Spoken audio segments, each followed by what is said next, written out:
I'll take those. Welcome, welcome everyone.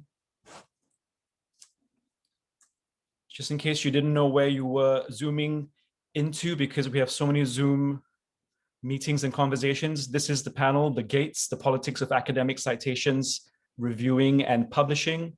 And I'm the chair of the panel, Girish Daswani, and you will soon be meeting the panelists in a few minutes. You're free to turn on your cameras, but just as long as you keep your mics off during the panel.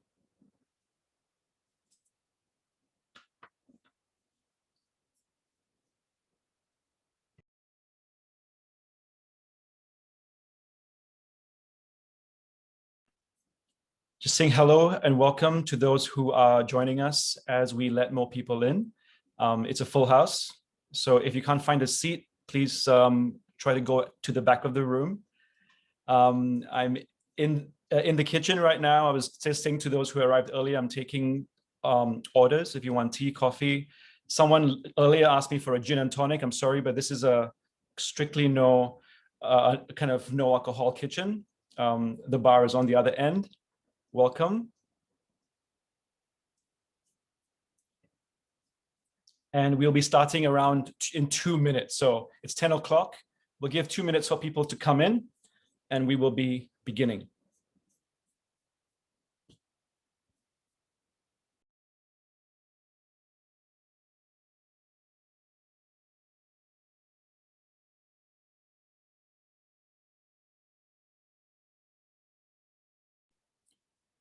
Just saying hello and welcome to those who are still joining us. We will begin at around 10:02. So as people come in, we will be admitting them. As I said, relax, sit back. We'll begin in a couple of minutes.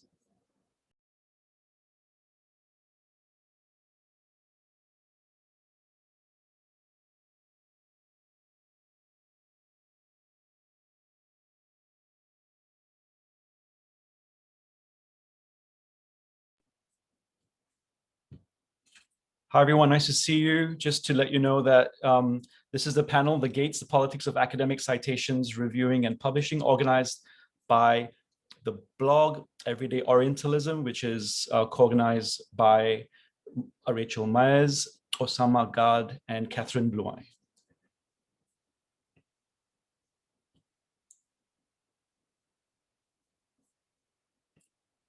Just letting more people into the room before we begin.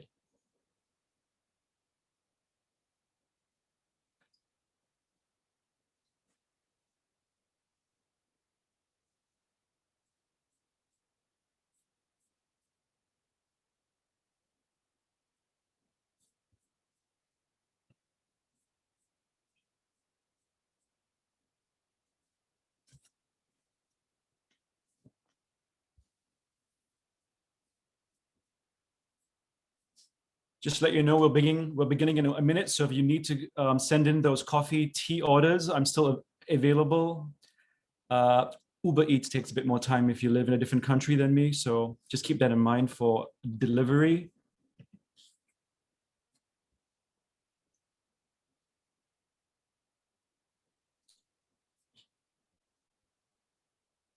Okay. It's 10:02. So I'm going to start. And as people come in, I will also be letting them into the room. So I just want to say welcome. My name is Girish Daswani. My pronouns are he and him. I am a settler and I'm currently speaking to you from Quebec City, which is on the traditional lands of the Wendat Nation. And I was just to let you know a bit more about where I come from. I was born in Madras, South India. I grew up in Singapore, which is in Southeast Asia. And my ancestors come from Sindh, which is now in Pakistan. I'm also an associate professor of anthropology at the University of Toronto. And I conduct my research in Ghana, West Africa, where I also have a family that go back a few generations. So that's a bit about me, but we're not here to hear from me. So I'm just going to let you know where you are and what we're going to do in the next hour or so. So letting more people into the room. So the panel today is entitled "The Gates: The Politics of Academic Citations, Reviewing and Publishing," organized by the blog Everyday Orientalism. And I would like to firstly say that this is a very, very important panel, I believe, partly because of the context in which these conversations don't usually take place. And I believe that when we speak about citations and the publishing, we usually leave out the politics. Or if we speak about the politics, it's usually in smaller private conversations. So I'm really excited to hear from our panelists, and I'm going to just get going. I'm going to basically introduce our first panelist. So Ellen Mühlberger is a professor of history at the University of Michigan. She specializes in early Christianity and the languages of the ancient Mediterranean. And she's going to be our first speaker. And you'll hear back from me after she's done it. Ellen, it's all yours. All right, thank you. Thank you for hosting, and thank you all for the invitation to be here. We're all here because we notice the selection that is happening all around us. The choices that we and other scholars make, which produce from a very large number of academic writers, a very small number of well-known academic writers. I'm disturbed at how deeply bent that selection has been by demographics.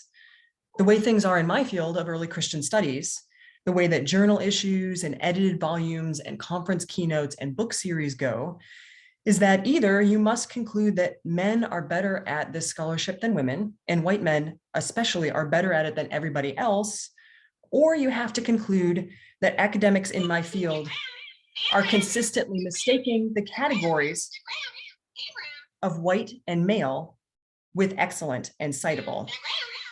Now, there's no problem with my sound. I'm playing a piece of 50-year-old art, and we're going to listen to it for a moment.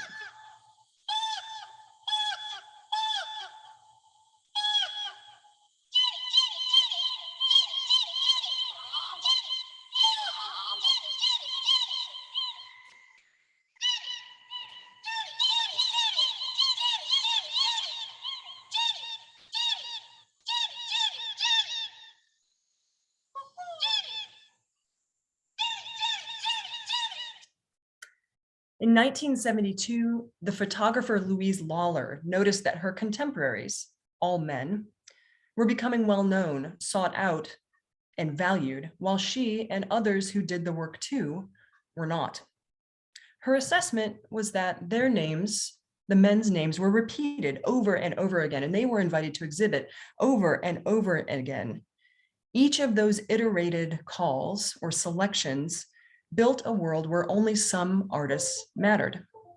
That piece, which I played you a part of, is called Bird Calls. It's 7 minutes whole, and I'm going to put it in the chat.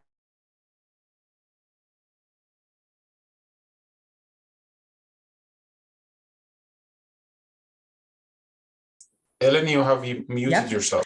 When did I mute myself? So this right is after you said you'd put it in the chat. Very good. Okay, thank you. The piece, Bird Calls, is 7 minutes of her making avian sounds out of the names of 27 different artists, all white men, who were invited to one exhibit she worked for but wasn't invited to show at. Those names get repeated over and over again, called from tree to tree so memorably, varied but said once and more and twice and thrice. Warhol, Warhol, Anselm Kiefer, Anselm Kiefer, and everyone else on the list. My point today is that you, like Lawler, are a bird. If you are a writer, you can decide whose names you call and repeat. Every citation makes a sound.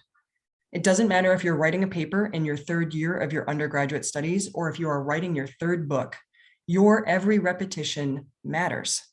So it's worth doing a bird count on your own work. Who's in your landscape? Whose names are you calling over and over again? And I mean, literally do a count. Count up who gets into your text, who gets referenced in your notes, and mark your scholars by their demographics.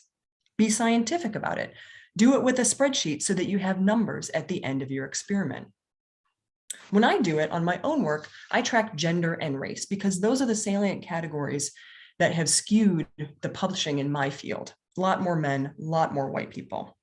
Those two are certainly revealing, but you could include other characteristics. So 2 other ways you could think about it are to track by institutional rank. Do you cite more senior scholars or are you citing junior scholars? Are you citing anyone at all who has a non-tenure track job or is an independent scholar? Or you could look at your relationship to those other scholars that you cite. That is, are you citing only your teachers and their networks? Or if you're further along in your career, are you only citing the people you went to graduate school with? Or maybe the people you're friendly with at conferences? It takes time to count up all the bird calls in one chapter of one's own, or to track the sonic landscape that is embodied by 5 or 10 years worth of publications from one journal. But it's worth it because quantifying that problem over and over again is the only way that I've found to shake in some people the ingrained sense of merit or fairness that blankets the ecosystem of academic publishing. I'm going to put a blank template for counting. This one is set up to count the output of a journal in the chat, but there are lots of other templates that I have. Thank you. Thank you very much, Ellen. That was amazing. I also wanted to just say that in the chat, we will be sharing references along the way. So please feel free to use them. And also, I just also shared something by Clear Lab, which is also an amazing inspiration for me. So the next person that I'd like to introduce is Nadira Hill. She's a PhD candidate studying Greek archaeology at the University of Michigan as well. Her dissertation project focuses on household drinking practices, ceramic production, and the cultural interaction in 5th and 4th century BCE Greece. She's a founder of Notes from the, if I'm pronouncing this correctly, I hope, Apotheke, a blog to share her experiences as a Black student in classics and to amplify the work and voices of other BIPOC in the discipline. Now, Nadira has written for the blog Eidolon and the Jugaad Project, and it has been featured on Peopling the Past and was also awarded the Women's Classical Caucasus Public Scholarship Award for 2021-2022. So an amazing person to come next. Nadira, I pass the mic to you. Go ahead. Thank you. Hi, everyone. I'm Nadira Hill. I use she, her pronouns. And as you have already heard, I am a graduate student in Greek archaeology at the University of Michigan. You also heard a little bit about my blog, Notes from the Apotheke, which I mostly began to kind of chronicle my experiences as a Black student, a grad student, but also wanted to amplify the voices of other Black, Indigenous, and people of color in the field of classics and kind of adjacent fields, archaeology, ancient history, Egyptology, kind of trying to include as many people as possible. But in addition to that mission of amplifying the voices of people of color in the field, I also really started to think about the hidden curriculum and trying as much as I could do to demystify kind of the things that academics, particularly in the field of classics, but I've heard from a lot of people from various fields that this has also been helpful for them, and thinking about how I can help people who are not formally taught how to, like, say, write a dissertation chapter or write an abstract or know how to apply for funding. These are all things that I kind of had to learn how to do myself, and I wanted to kind of share the knowledge that I had gained from that. And so I think this part of my blog, Demystifying the Hidden Curriculum, also kind of informs what I wanted to talk about today, which is how to cite appropriately or appropriately in academic scholarship, and then also kind of diversifying our bibliographies. So to the first point, I wanted to think about, where do we learn who and what kinds of sources to cite, and how do we determine what isn't or what is worthy of citation? And I think Ellen really made an interesting point about like reflecting on who we're citing the most, and doing kind of a survey of who you're citing the most. And I think part of that, and I kind of want to go further with that and think about like what structures exist or don't exist to kind of teach us how to do that. Like, if you're citing up, mostly people that have taught you, or the networks that are related to who's taught you or who you graduated from grad school from, that's probably because no one told you that, like, that there are other people that you can cite, or you don't realize what else is out there. And I think a similar thing happens when we tend to privilege like scholarly journals or articles or chapters or books versus public scholarship. I think only in the last couple of years I've really started to think about how I can incorporate more blog posts and podcasts and other forms of scholarship that are just as worthy of being just as worthy of being considered viable and scholarly, and contributing to the field in ways that should be cited in our academic scholarship. So the second point that I wanted to bring up related to this is who we shouldn't be citing. And I think in the last couple of years there's also been a lot of scholars that have been doing kind of problematic things, and people who we don't want to cite. And I think it's really hard to like navigate that as an academic when you're writing things, because there's not really anyone, I don't know if there's anyone keeping score or keeping a list to, kind of highlight those people that we shouldn't be citing anymore, or, that are doing all of these problematic things in our field. So I think that's another problem, is that there's just not really any structures that are helping us to navigate who should we be citing, who we shouldn't be citing. So yeah, that kind of relates to the whole hidden curriculum thing. We're just expected to know how to do this. And then the final point I wanted to make about kind of diversifying our bibliographies is something that I personally struggle with. I am really like all for, bringing in more diverse types of scholarship, but also, different people from different backgrounds, not just all the old white men who have studied Greek archaeology or history. And I think it's really hard for certain topics. I mean, I study the Greek Symposium or Formal Drinking Party, and there are not really that many people who have people of color who have studied that in the past, and that's just a fact. And something that I think is hard is for me is that I have to kind of branch out, right? Like I have to go beyond just classical scholarship, Greek and Roman scholarship. And that's not something like interdisciplinarity isn't really something in our scholarship, is not really something that's very well supported, at least in the field of classics. So I think that's also something that I'd be interested in talking more about, is, how do we diversify our scholarship when like the boundaries of what we should be citing are so narrow. That's it. Thank you. Thanks a lot, Nadira. I just wanted to let everyone know, again, yes, please share your love by using the emoticons, the reactions. Thank you very much, Nadira. And I just want to say that the chat that we're having on the side where we're sharing links will be shared after as well, in case you lose track of the links. So the links will be shared. And also Nadira's website is also being shared. So please take a look at that. So I'm going to quickly move on to the next panelist, who is Lucia Nixon. And I just want to also give you a bit of a background. So she has worked and written about sacred landscape archaeology, archaeology and gender, chronologies of desire, and how they color views of the past, present, and future, intersectional sexism and Orientalism in archaeology in Greece. She's a co-director of the Svarkia survey with Jennifer Moody, and has taught archaeology in Canada and in the UK, where she is based now, including archaeology and gender.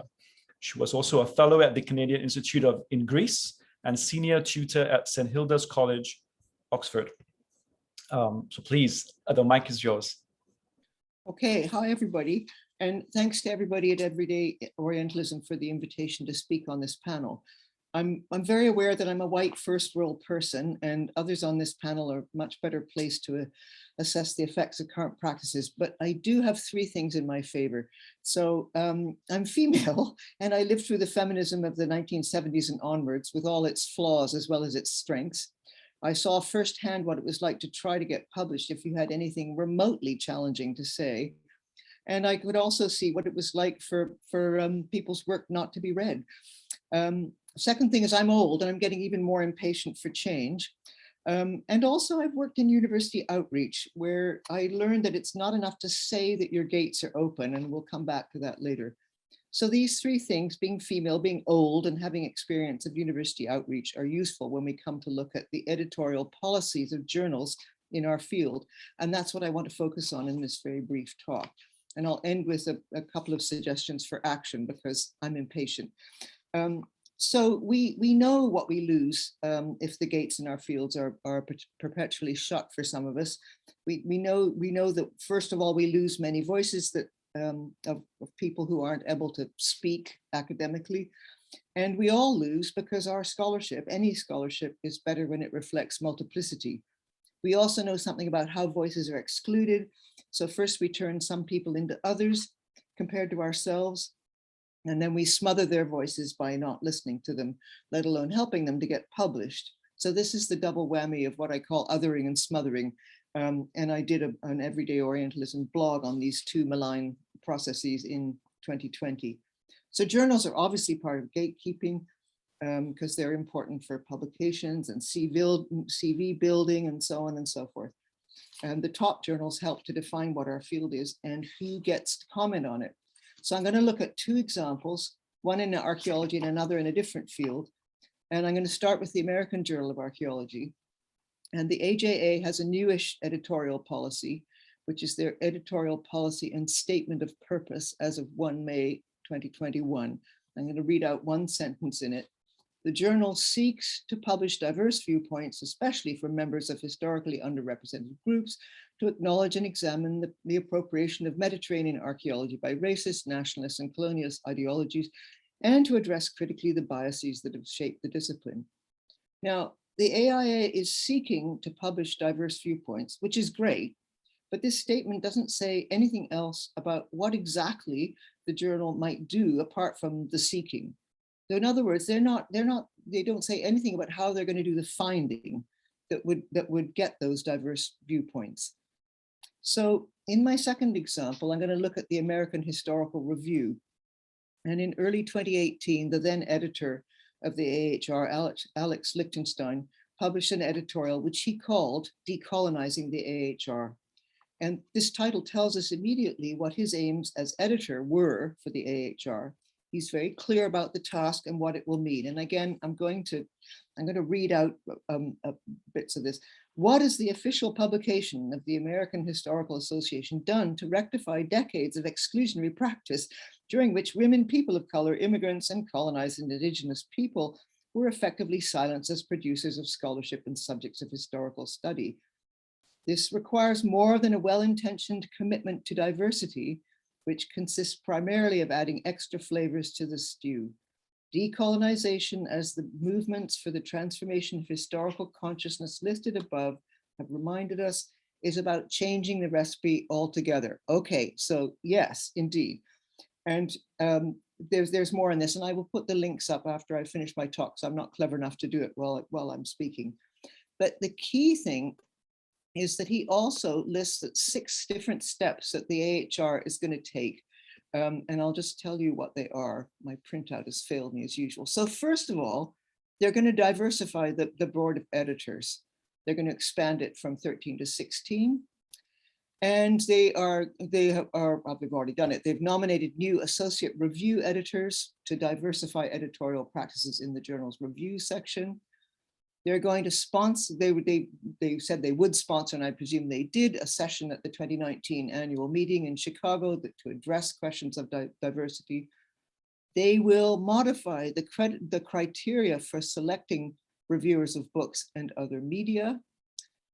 And they're creating a database, a reviewer database in order to do that. They are going to ask members of their board to serve as AHR ambassadors by addressing attendees at appropriate conferences to explain AHR submission procedures and to encourage and solicit submissions. So anyway. And finally, they're going to create an ad hoc committee of 3 people to address questions of diversity and the AHR on a regular basis.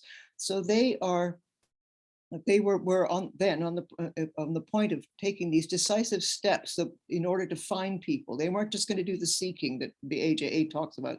They were taking steps to find people, which I think is fairly amazing. Now, the one thing that they could do is to put some of this information and part of their current guidelines for submitting manuscripts on the home page of the website, because you have to know that this information ought to be there. And even I, supreme Googler, like all the rest of us, it took me ages to find this stuff. I knew it had to be there somewhere, but they made me work hard for it. And if you didn't know if it was there, you wouldn't be looking in the first place. Okay, I'm closing in. So my conclusions are short and sweet.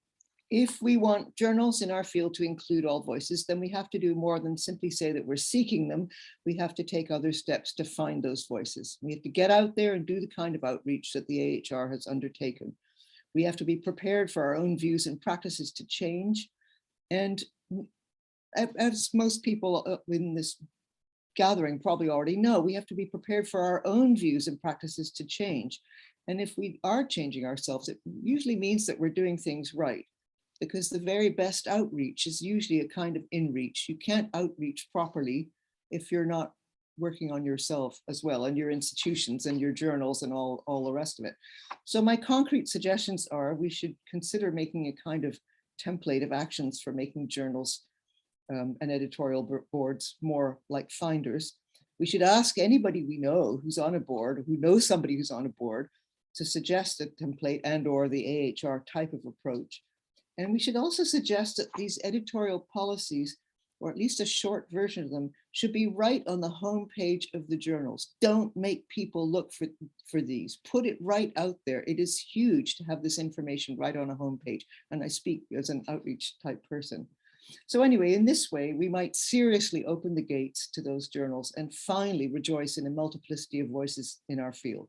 Thank you for your attention. Thank you very much. And again, feel free to share the love, use your emoticons and the reaction signs.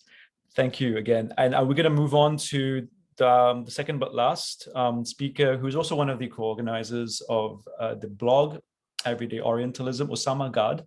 And I'm going to give him a short introduction because most of you may already know him, but he's a tenured lecturer of papyrology and Greco-Roman studies at the Ain Shams University, Cairo in Egypt, as well as the co-founder of the blog, Everyday Orientalism, and the founder of Classics in Arabic.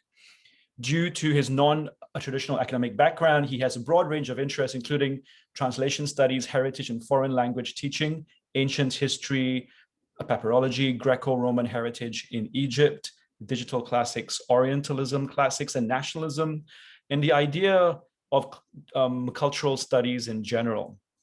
If I've left anything out, it's purely because I do not have the information in front of me right now, but I would like to welcome Osama to take the mic. Go ahead, Osama. Thank you, Gersh. Thank you very much for having me in this wonderful afternoon, according to your time, maybe morning or night, Friday.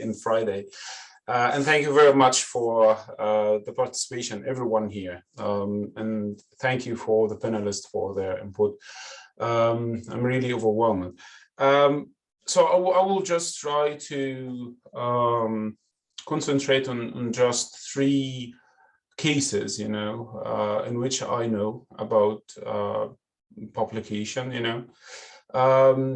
Just to tell you something about me, which is related to what I'm doing, what I'm trying to say, is first where I am, the epistemic position, what I say, you know, the epistemic position. I'm from Cairo, I'm at Ain Shams University, and it's the global south, you know. Teaching and research and publications are mostly in Arabic. And that's a problem. That's the start that I will talk about. If you, from the very beginning, it was clear to me, if I wrote anything in Arabic, I will not be read. Neither in Egypt, you know, nor, I mean, scholarly, you know, who reads about antiquity, academic writing, you know, the people, the public are not interested in this, but in most cases, you know, except for a few people who search for PhD, masters, and journals articles. So I will not be read.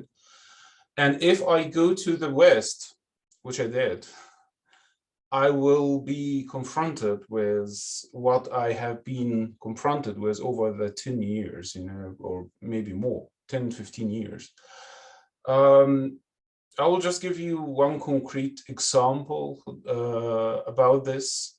A friend at the university phoned me yesterday, and we had an extensive chat about his problem. He is trying to be promoted to assistant professorship, associate professorship. It's according to where you are. But in Egypt, it's like associate professorship in America. And he was rejected. Why? Simply because he has applied with 5 or 6 articles written in Arabic and published in Egypt. And that's in Egypt.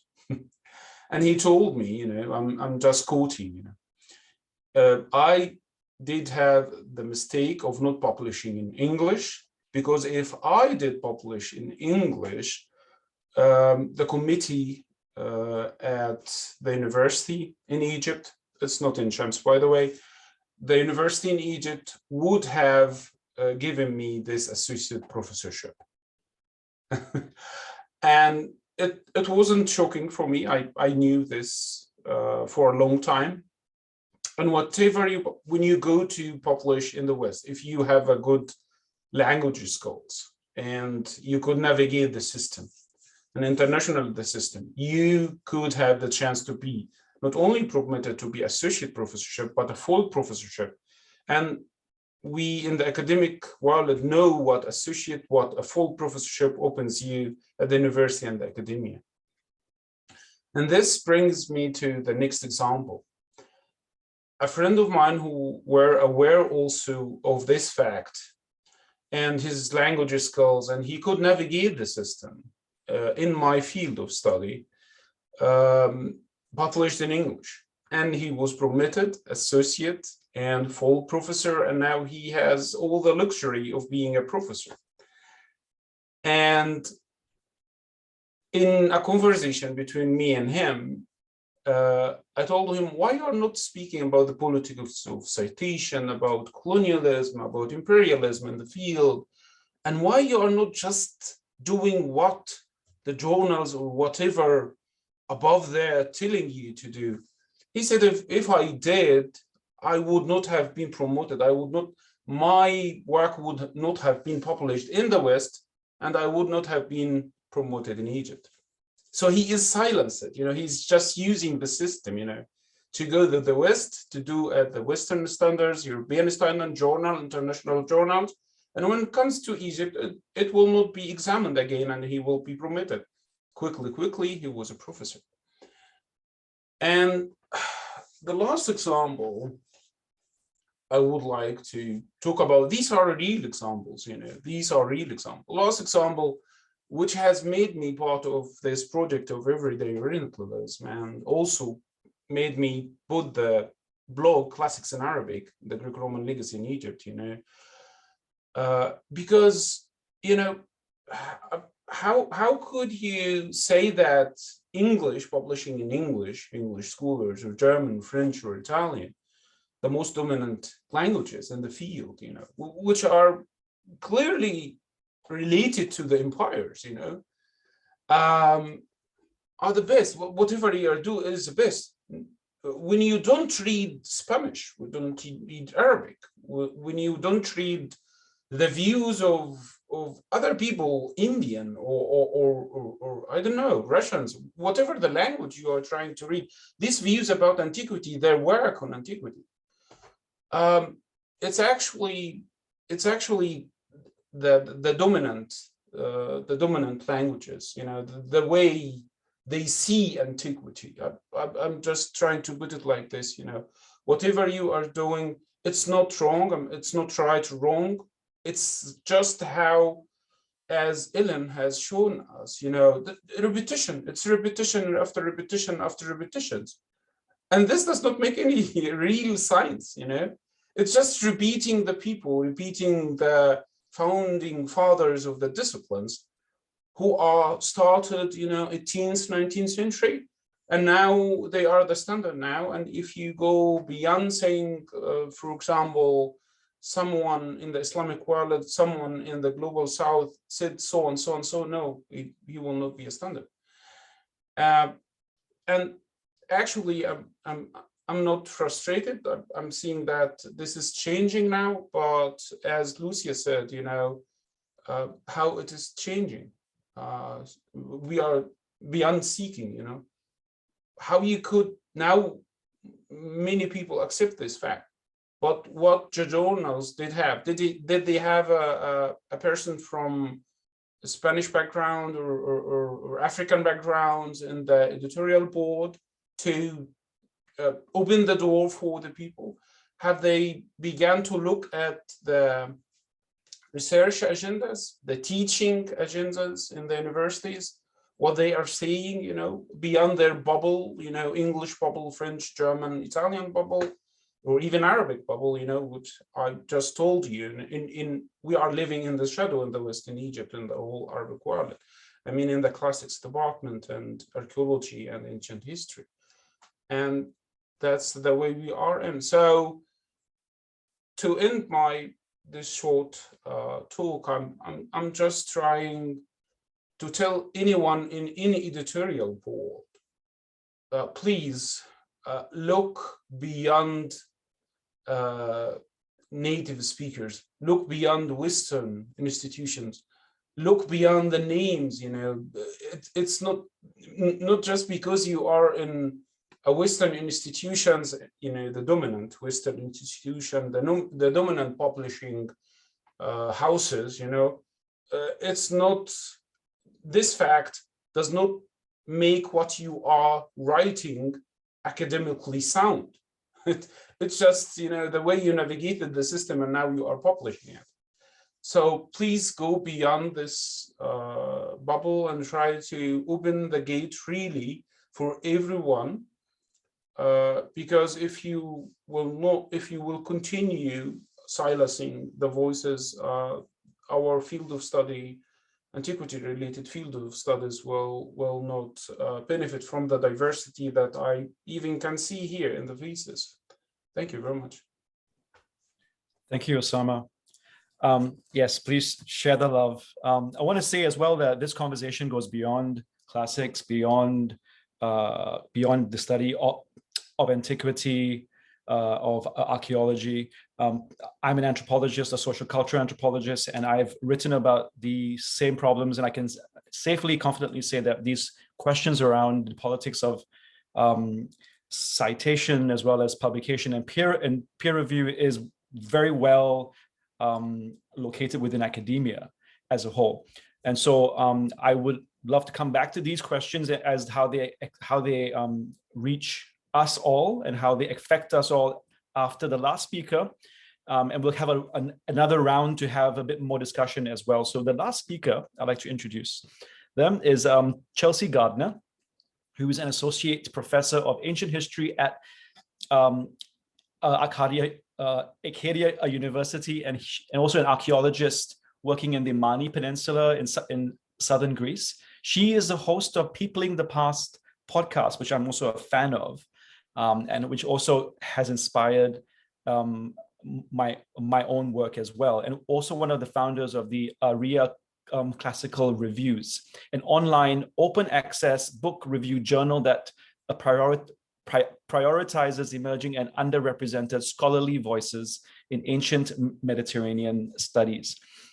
Chelsea, if you're here, I know you are, feel free. The mic is yours. Awesome. Thank you so much. Hi, everybody. Thanks for having me. I just would like to say that I'm here in Nova Scotia, Canada, which is in Mi'kma'ki, the ancestral and unceded territory of the Mi'kmaq people. And I am a white woman. I'm wearing glasses. I have dark hair and dark eyes and a purple sweater on.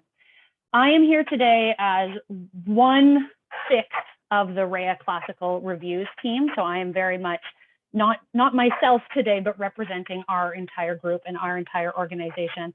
So the 6 of us on the executive editorial board, who are also the founders of Reya Classical Reviews, but also our larger 20+ person editorial board. And I will stick a link to this in the chat here. This is our website, reyaclassicalreviews.com, and takes you right to our mission statement.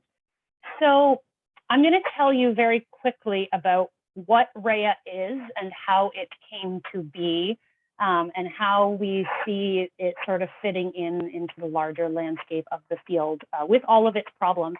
Before I start, I do want to acknowledge the sort of elephant in the room when it comes to me being the one who is presenting here, because Reya, as you heard from that wonderful introduction, very much serves to represent emerging, alternative, and in general, underrepresented scholars in academia. And I am here talking to you today as sort of the most traditional, right? I'm not tenured yet, hopefully, fingers crossed. So I will be the first one of our editorial board, executive editorial board, to sort of rotate off when I have that status. As the only one of our executive editorial board who is currently in a very traditional academic role, I volunteered to speak today because, as most of you, many of you are aware, our emerging and alternative and underrepresented scholars are often the ones who are the most overworked. And so I do feel a responsibility to step up and give the time that I can, especially given the relative security of my position. So that being said, Reya Classical Reviews was founded just this past year. We launched in September 2021, and we are exactly that, an open access online book review journal that features works by emerging and underrepresented scholarly voices and reviews of those works by those same categories, so emerging, alternative, and underrepresented scholarly voices. Reya began, as so many things do, with a conversation and a group of friends. And those of us who founded it really were a group of friends.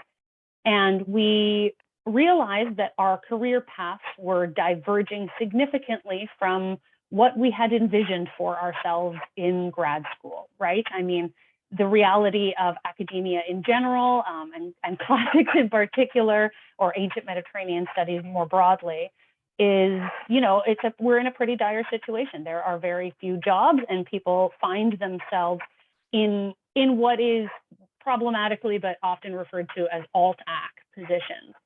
And this does not make those people who are highly trained experts in the field any less legitimate in their scholarship, in their voices, in the contributions that they are able to make to the field. But the way that our fields and academia in general are structured positions these voices as less prominent, and it is more difficult to make your voice heard if you are not. And again, I acknowledge, like me, I acknowledge my privilege in this position in a traditional academic position. And so as we all found ourselves in our early stages of our post-PhD careers in contingent positions, in alt-ac positions, we were noticing how many people were in similar situations and whose voices went unnoticed. and how platforms were constantly given to the same kinds of people in the same kinds of traditional positions, regardless of, background or training or knowledge. And this is sort of, gatekeeping at its finest. The name Reya, of course, comes from the mythological story where Reya protects her son and protects the young in much the same way we are trying to do our part in any way we can from keeping our field from continuously eating its young, which we see all too often. And so essentially, I mean, I don't have a ton of time to talk about all of the aspects of Reya today, but feel free to explore the website, and of course I can answer some questions. But so Reya is a book review journal. We review books loosely related to the ancient Mediterranean world, and our mission statement declares essentially that we believe book reviews should be constructive, conscientious, and ultimately a helpful evaluation of the work.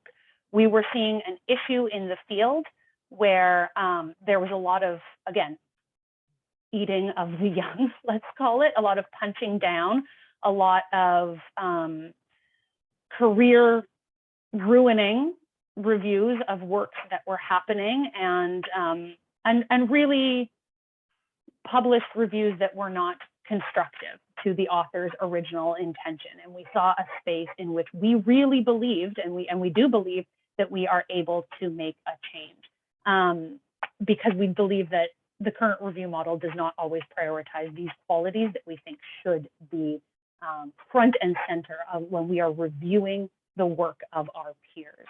And we thought that we should create a space that doesn't just elevate, but actually is exclusively for those voices that are traditionally marginalized, or for those who don't have the standard regular access to the kinds of platforms that traditional established scholars have. So that's where we were coming from. That's why we created Reya.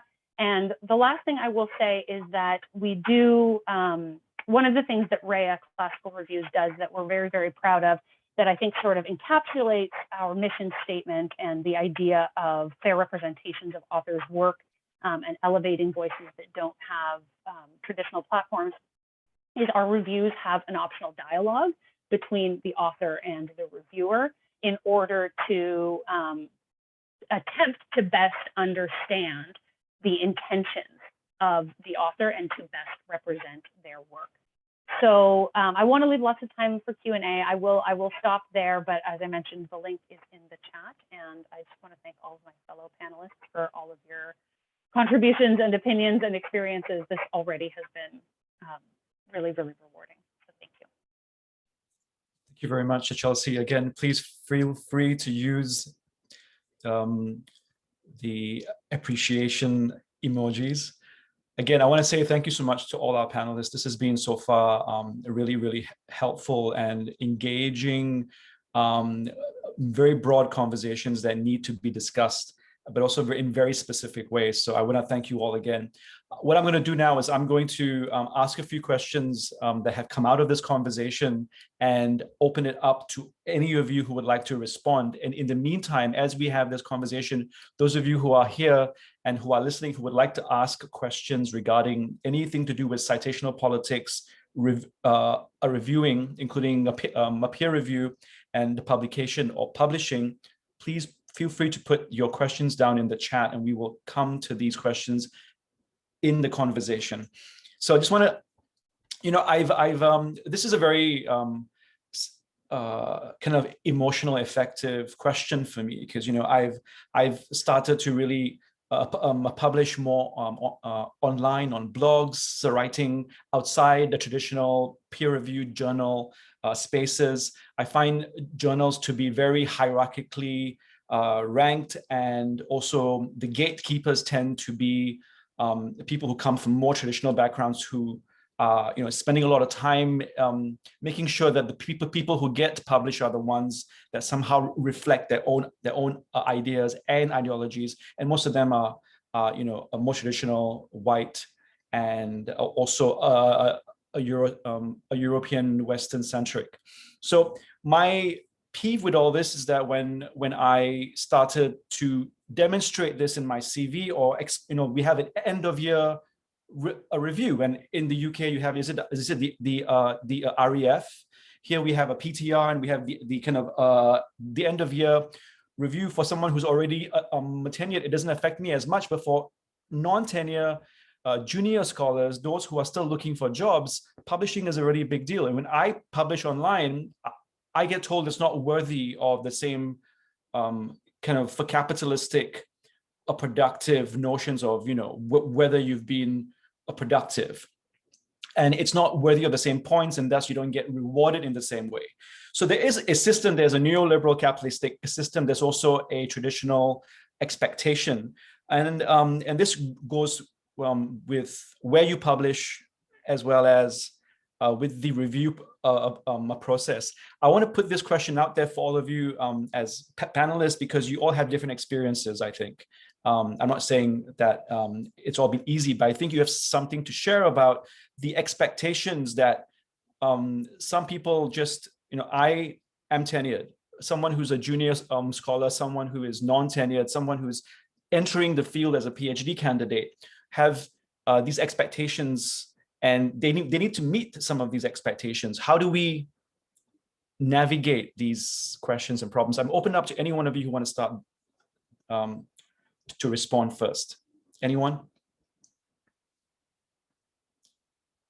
It's a big question. Nadira, I'm looking at you because I think you have a lot to offer those of us who are not yet, in a position of tenure. So, could you speak to this perhaps? Sure. I honestly don't have a lot of, I think I got kind of lucky, and I have published a co-authored article, and I think that's something that probably isn't thought about a lot. Like, I think there does seem to be a lot of pressure for graduate students to publish like while they're graduate students in order to like be more viable on the job market. And I don't think I really had been thinking very much about it, because with the pandemic, it's been kind of crazy, like trying to think of timeline. But I think, like I said, I think I got kind of lucky in that, like, one of my colleagues that I work with in Greece was just working on something, and he asked me if I wanted to collaborate with him. And I think that that's something that could be leveraged a little bit more, or emphasized a little bit more. Like, I don't know.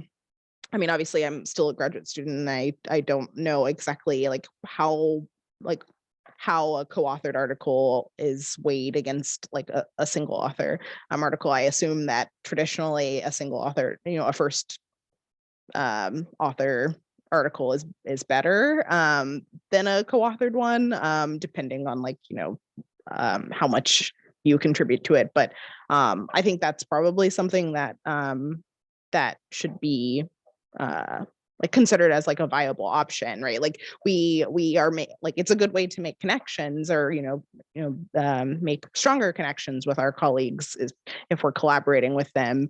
And I think it could open up a lot more opportunities for graduate students, especially to get their name out there, put their foot through the door of like publishing and kind of learning the process. Yeah. Thank you so much. That's a good point. Yes, Alicia, and then Ellen. So I think this is where, when it comes to sort of early career people, this is where, as we know, another issue that we haven't talked about yet, the whole business of the mentorship that you get from your supervisor as a PhD student, or if you're being a postdoc or something like that. This is where the information that you get from them is absolutely crucial, because they need to help you steer your way through the Scylla and Charybdis of the mistakes that you might make.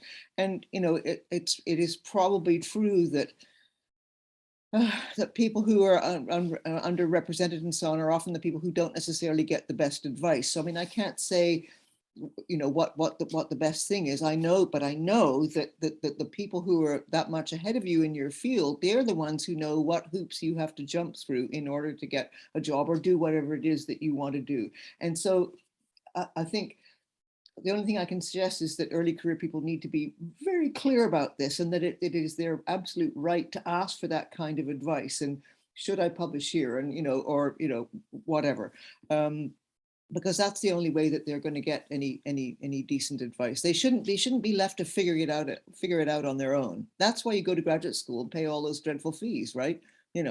Anyway, that's my view. And I when I was a senior tutor, one of the things I did was lots and lots of academic appointments, both tenure track and fixed term, and it was actually horrifying to see what people routinely expected from very early career stage people. I didn't think was realistic, and yet anyway, that's enough from me. Absolutely. I just want to say that I just had a conversation with one of my former graduate students yesterday, who's actually in this Zoom panel, and I was giving her what I thought, I still believe is good advice with regards to where to publish and where to begin. And she's finished her PhD and is applying for jobs. But at the same time, I find myself giving the same normative kinds of advice because I know that she needs to get to a certain place in her career. And this is hard because I, at the same time, would like to give different kinds of advice to push her to think more broadly about publishing. But I know that if she wants to follow a certain trajectory, there are things she has to do and kind of before she gets there. So I'm just opening it up. Ellen, please go ahead. Actually, because I saw your question go into the chat and I thought, well, I have something to say about that, about what advice to give graduate students. And particularly in fields that have been dominated by white writers, and you're thinking, how is it that I can possibly get away from like an all white set of footnotes? I remind students that, it's not that any of us in the humanities really care about 18th century prison architecture, but one very good writer in one field happened to make us care a lot about that, and also care a lot about his negative experiences as a Catholic schoolboy in a Catholic school. And somehow those two things, the panopticon and being disciplined as a Catholic schoolboy, got us all to think about structures of power in the humanities. And that's simply because Foucault was a good writer. And then people repeated his name and repeated his ideas. If you think about how distant, Jeremy Bentham's 18th century prison and, the early 20th century Catholic school system in France is from, say, early Christianity, and compare that to how dominant Foucauldian ideas were, especially over the last 30 years, you can think any writer has an idea that can be used, can be brought into your writing, especially if it's productive. So you need not necessarily stick with people who have been writing just about your subject, because if, young French Catholic schoolboy's experiences of not liking his teachers and how they direct him to use his body can mean something about ancient Greece, great. But that means that anything is open for citation, anything that's productive for you. So that's what I tell students, don't get stuck just citing the same selections of people that have been cited in the past because they're familiar. You have more access than your professors and your senior mentors to a field that they just don't know about, and they need to know about, and they'll learn about it from you. Absolutely. Very good advice. Chelsea, please. Yeah, one of the things that I keep coming back to in my mind as we're having this conversation, of course, is the remarkable catch-22 that we find ourselves in academia, in our field as well as all fields, in that you have graduate students, we were talking about graduate students and talking about advice for graduate students, being trained at major research institutions. And the vast majority of graduate students are not going to get positioned at major research institutions.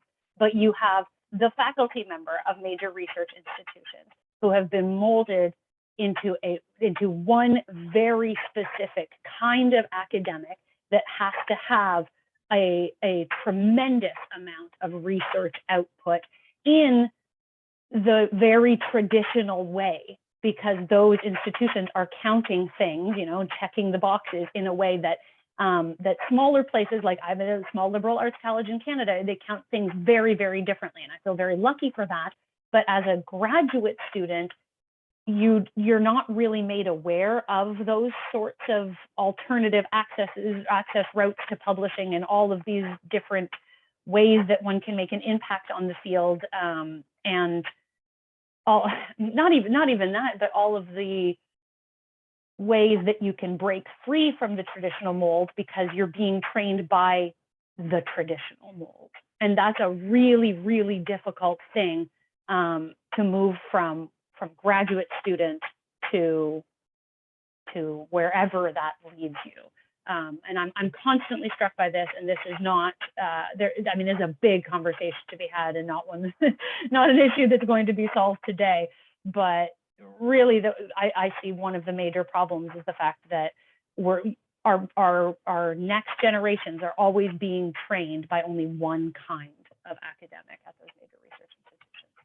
That's a super important point. I mean, the kind of training we get, how we are indoctrinated into the expectations of what academia sets for us, so that we then succeed. And this to succeed also means we're trained to read, for example, to read in certain ways. Max Sadi-Bouharan from Clear Lab has written a paper on how we read, and they write about how it's a lot about extraction. We read to extract information and not necessarily in reciprocity or in exchange with the people that we're reading. We read to extract in a very colonial way and then use and extract certain kinds of information from certain kinds of authors.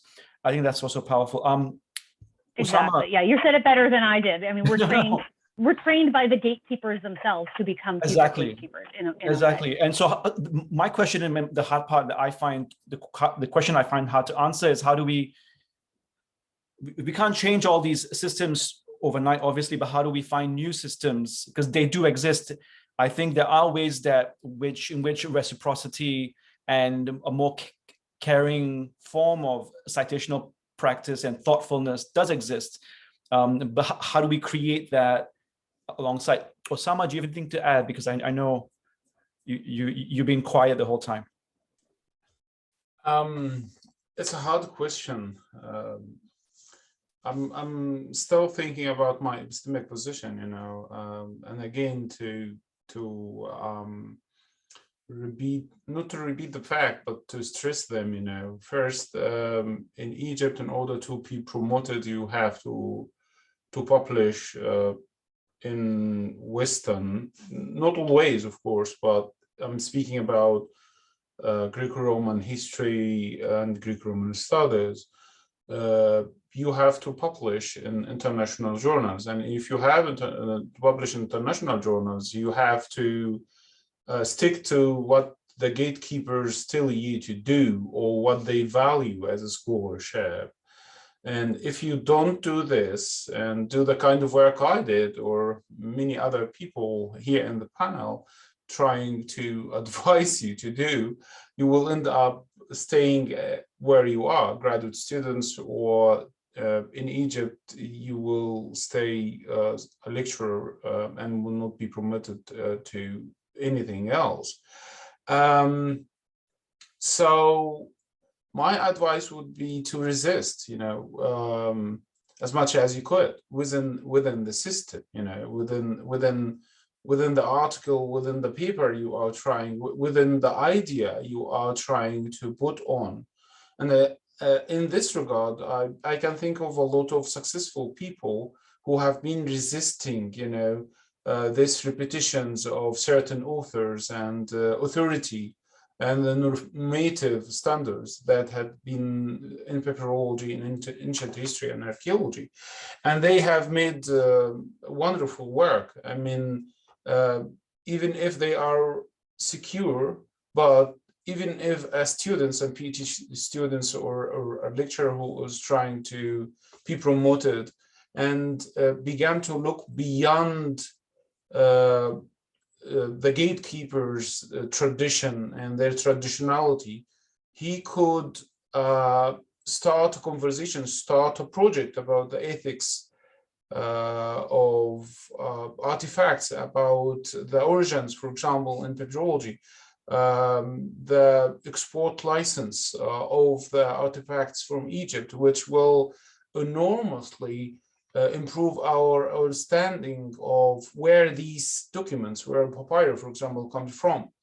And I think this will be accepted by the traditional community, by the gatekeepers, and by people like me, because of the colonialism of archaeology, Greco-Roman archaeology in this period in Egypt, for example. I'm trying to think of this, So my advice will be always the resistance from within, in order to get your piece published, in order to be promoted, and we are speaking here of lives, or families, or people, if they are stopped from doing their PhDs or doing their research, they will end up having nothing in the hand, no salary at the end of the month.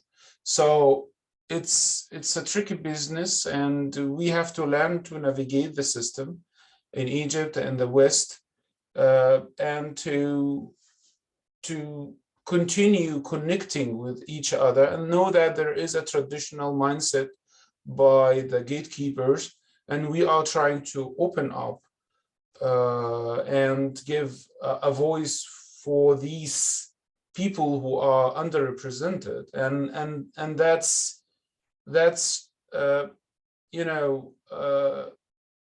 give us a chance and chance to reorient the research and teaching agenda, and a challenge also in order to connect with each other and give the opportunity of more cooperation between us in order to get over these silencing gatekeepers. So resistance from within. Thank you so much. I mean, I think also I chat in the chat the Catherine McKettrick's book, but also there's a chapter in her book on footnotes, and how if you start from a place of resistance, you start to actually read differently, you start to cite differently, you choose different people that you begin with. We need to think about that. I got questions, so I'm going to stop asking my own questions and ask questions from the chat. We have 2 questions, of which I'm going to put them both out there for all of you to respond to. The first one comes from Catherine Bloy, I just want to give her the credit that she really did organize, spent a lot of time organizing this panel. So thank you to Catherine for that work. And I would like to say, okay, so her question, I'm going to go back up.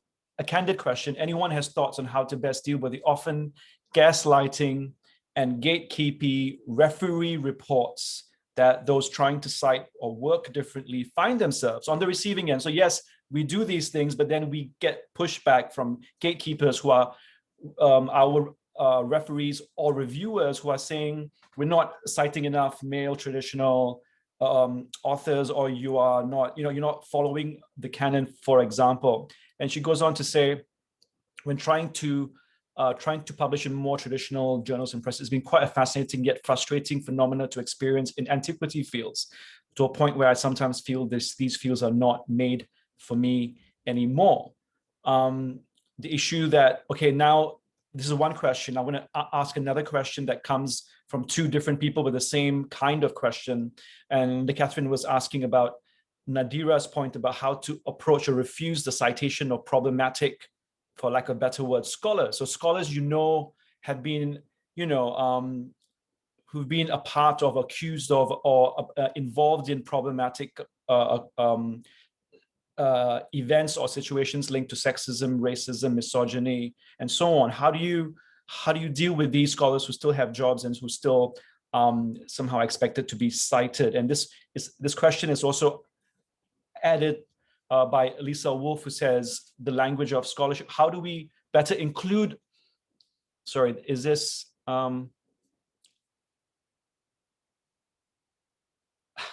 So many questions came at the same time.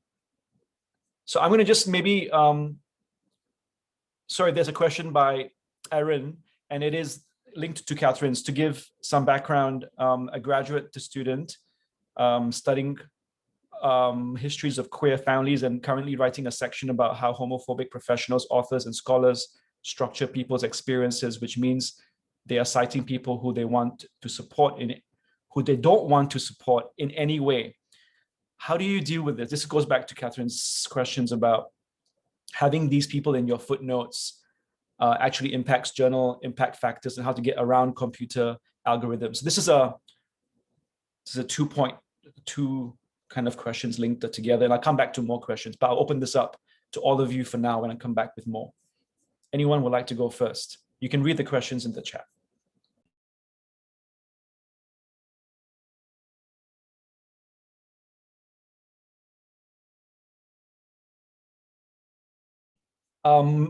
Jennifer would like to say something. Go ahead. Yes, hi. I was just about to put a comment into the chat to address some of this. I'm the editor of Hesperia, which is the journal of the American School of Classical Studies. So straight on out there, one of the most conservative, probably problematic journal, not problematic, but when we talk about these conservative gatekeeping journals that people are mentioning, I have to admit that I am a representative of one of these. It is a 90-year-old journal from an institution that was founded in 1881, and we're still going with these same modes of publication. Chelsea had a nice comment in there, and actually I've worked with Chelsea as an author, that my hands are tied to certain degrees in the type of journal that we are. And I like to attend these types of discussions so I can see how I can help young scholars, how I can help people that are outside what we consider the norm, because there are so many different academic avenues and ways of doing research these days. I can speak a little bit to problematic citations. And so I would say for that, some of the biggest pushback I see in peer review is not always that people don't want certain things cited or say, not that they want to see more cited, but they want, and I know this is problematic as well, and I've heard conversations about it, that people are familiar with a source. And when I see these reports that somebody may have harsh criticism of X person may, this author may not be fully aware of this argument, so thus, all of it falls apart because they don't know the underlying brickwork of this subject. I find that a lot of times, I just suggest as an editor, it's not as important if the author can explain to me why something is omitted. And sometimes the case is they were not aware of obscure German work X. But my solution has been just to get around this, that people just to put it in, I don't need discussion of it, but it seems to be important in the eyes of many reviewers and sometimes even comments of my editorial board. They just want to see mention in there in either the footnote that gives the history of, your very brief critical, literature overview. And that's the best way I can tend to help people get around this. I fortunately haven't had any instances yet in my term here of many of our super problematic authors who we have discussed about, do we cite them at all anymore in certain studies? But these are very hard things. And we have very specific policies here about peer review, and that peer review reports go back to authors verbatim. And I know that that is very difficult sometimes because of what is said.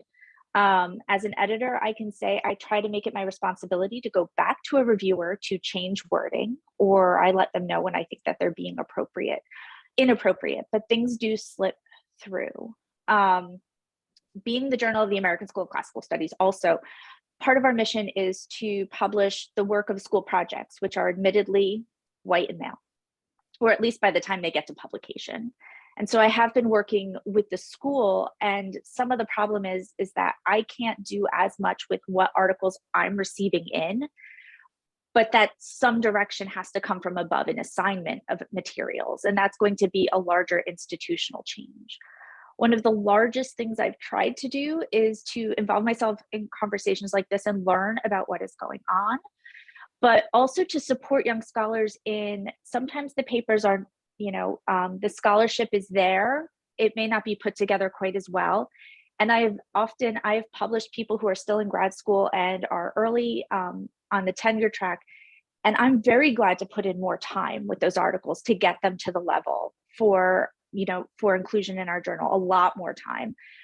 And So I just wanted to give this type of perspective of what someone in this type of seat in a journal that's not necessarily going to change anytime soon in certain ways, but that we are conscious of it, that these are discussions being had about how can we do something to support people. And I know that, you know, Chelsea spoke into, it's a feedback loop. People on the traditional system are still being viewed, you know, and weighed in a traditional way. And publication in some place like Hesperia for a Greek archaeologist is one of those ways to get that, you know, some of that traction on your CV.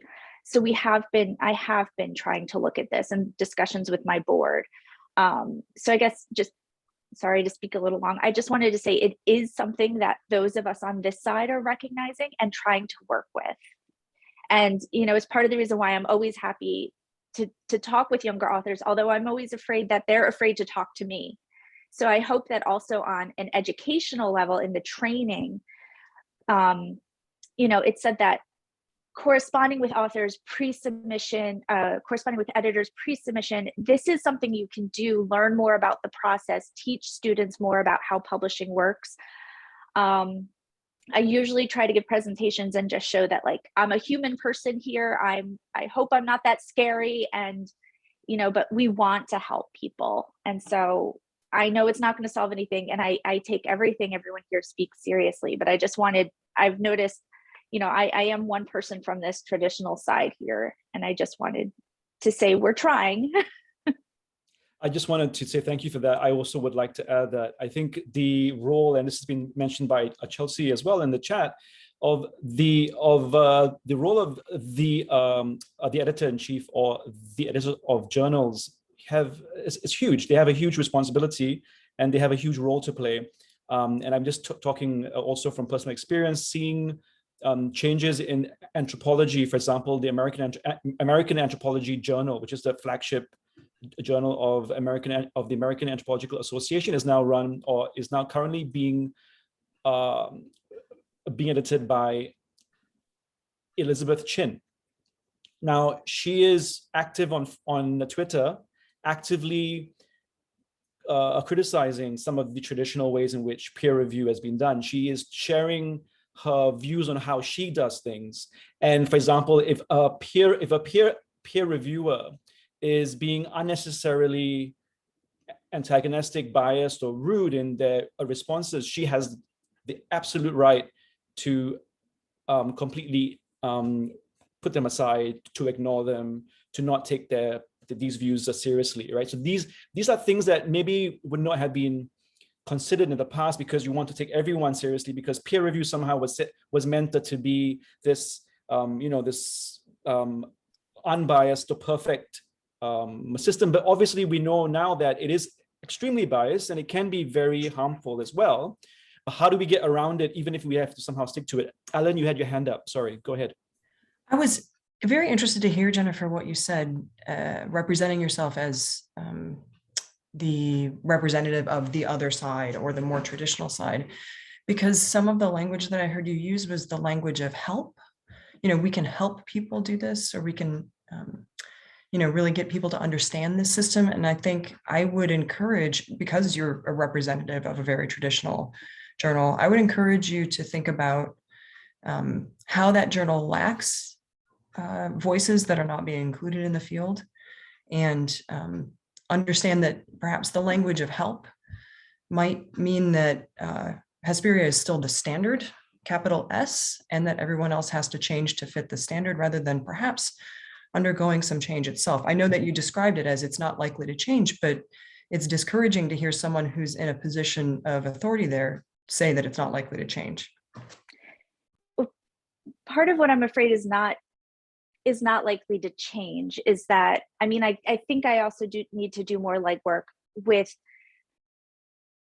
more groups about, we want papers that are just not on Corinth, and I want papers that are not just on the Agora. And I have been fighting, and actually editors before me have been fighting in an upstream battle, in that when people hear it's the Journal of the American School of Classical Studies, they think they have to be a member to submit, or that it has to be a project related to the school. And about 20 years ago, we opened it up. And so I think part of this too is that, I want I want different types of studies. They have to be rooted somewhat in the material culture, but there are so many beautiful, wonderful full studies that touch upon all different, archaeology and literature and history and all of this. But I know that there is more that I need to do as well. In terms of that we won't change, I think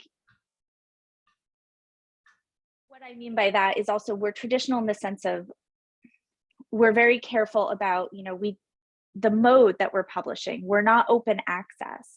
We're not, we're still traditional print bound. So there's many different ways, but I do hope to encourage more people to submit. And I take everything you say to heart, and I really, truly appreciate it.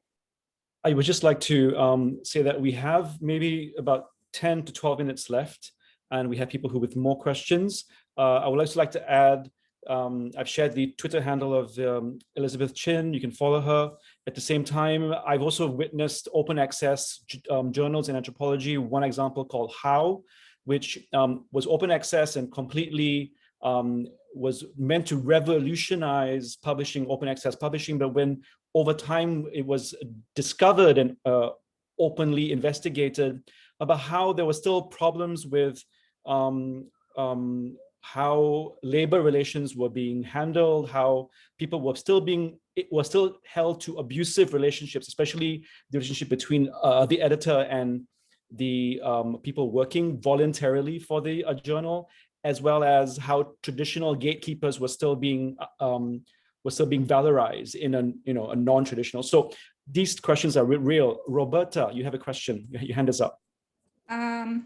Yes, wait a second, I'm so old generation. Yeah, I was really kept by Ellen comment on what has been just said about, the traditional that then was clarified by the person who spoke. That was, I'm so bad with these.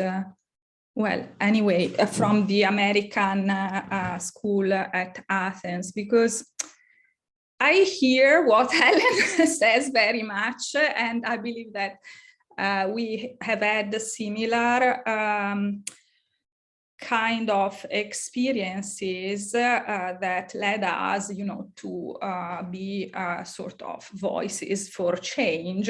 But on the other hand, I'm also a little bit worried that our claims for change, for what we think is better, will overcome other voices.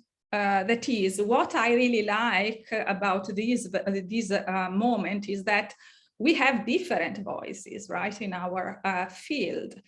And also, I always felt, because I've been a sort of in a minority, or anyway, I struggled a lot with my career, but I felt that as a form of empowerment. I don't know how to explain that, but I actually found that angle, an angle where I could say things in a certain way. It's a very personal point of view, I understand. So I don't necessarily want to be in the post of powers that those who have been, mentioned and cited and so forth, so on are. I don't know if, if I've been clear. So it's more of a reaction than a question. I like to be a minority. Thank you for sharing that. I see people would like to respond. Osama, do you want to respond to that? Yes, thank you, Roberta, for your comments. I think I could say the same as I self-minority as empowerment, because it let me think differently in a way, about what I'm doing in Egypt and the West. I wanted just to say just one concluding remark about the journals. We have done this in the Everyday Orientalism. We have statistics about the representations in papyrology, the submission from males and females, and in which institutions you are. And we have done lots of work with that. I hope that the link is there, or Catherine has already shared that, and I hope to see this from the journals, you know, to research their own history, history of submission, history of acceptance, history of voices, history of citation, you know, from the very beginning until now. And this is transparency, what we call transparency. I hope everyone who is hearing me now try to start this, you know, who is repeated, who has a voice, you know, and I think this is doable, and every journal should have this in the website in order to have a clear view of the future of the journal. If you have males, so try to attract more females. If you accept from males, just try to ask yourself what you have to do. If you accept from global north universities, or the elite universities in the global north, so just to reach out to other universities, you know, or maybe you could reach to the global south, you know, scholars, and so on, you know, just to see the numbers. Because what we have done in everyday Orientalism, we tried ourselves to analyze the numbers, and we were attacked from some senior reviewers, you know. We have done whatever we have done in Germany, whatever we have to do in papyrology. And I think every journal, archaeology, ancient history, in the classics or in antiquity related field, should do the same. Have the statistic and analyze them and put them in their website. Thank you very much. Thank you very much, Osama. We have a few minutes left now. What I'd like to do towards the end now, I know we have a question from Alisa Wolf. Alisa, if you could share it in the chat for everyone, and then perhaps people can respond in the chat itself. I would like to also open it up to everyone to come back with a few words. So our panelists who are here, could you maybe say a few words, maybe between 1 and 2 minutes? Just I'll go back to the first person who spoke. Ellen, would you like to go? Yes. Sure. I appreciate having been asked to be here. And because we're talking about in the chat and here tracking numbers, I wish that more journals would track numbers. But I will say, even when that information is available. So for example, I've tracked the Journal of Early Christian Studies by gender and race for the last 10 years. And I'll put the link to that folder in the chat. It's a public folder on a Google Drive. I've shared that with the editor and the board of editorial, and it hasn't shifted. So it's not just knowing that information, but also, like AHR, doing something with that information. Exactly. Thank you so much. Nadira, would you like to sum up some few? Sure. Yeah, thank you also for inviting me. This has been a really interesting and productive conversation, I think.